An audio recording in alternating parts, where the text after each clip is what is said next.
Hello, আমি আজকে pimples নিয়ে আলোচনা করার জন্য আপনাদের সামনে এসেছি। আমাদের হোমিওপ্যাথিতে পিম্পলসের খুব ভালো ওষুধ আছে, মেডিসিন, যেটা লাগালে অনেকটাই কিওর হয়ে যায়। তো বাচ্চাদের অ্যাডোলেশন পিরিয়ডে যখন বাচ্চারা ওঠে, চিলড্রেনরা এই 12, 13, 14 বছর বয়সে, তখন বেশিরভাগ বাচ্চাদের, ছেলে মেয়ে যাদের অয়েলি স্কিন স্পেশালি থাকে, তাদের গালে মুখে পিম্পলস ওঠে, মানে ব্রণ।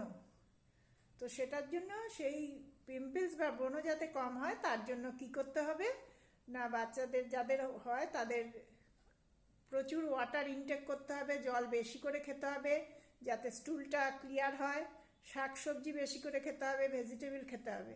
আর তার সাথে আমাদের হোমিওপ্যাথিতে একটি অব্যর্থ ওষুধ আছে যেটা গ্লিসারিনের সঙ্গে মিক্সড করে দিনে 3-4 বার লাগাতে হবে আফটার ফেস ওয়াশিং। মানে মুখটা ভালো করে জল দিয়ে ধুয়ে পরিষ্কার করে শুকনো করে তারপরে আমাদের যে হোমিওপ্যাথি ওষুধটি আছে বারবেরিস অ্যাকুয়াফোলিয়া মাদার, তো বারবেরিস অ্যাকুয়াফোলিয়া মাদারের সঙ্গে গ্লিসারিন সমান পরিমাণে মিশিয়ে হাতে নিয়ে, মানে এই ওষুধটা 2 ফোঁটা যদি হয়, গ্লিসারিনের 2 ফোঁটা, ওষুধটা যদি 4 ফোঁটা হয়, গ্লিসারিন 4 ফোঁটা, দুটো হাতের মধ্যে নিয়ে মিক্সড করে মুখে লাগিয়ে আধ ঘন্টা রেখে দিতে হবে।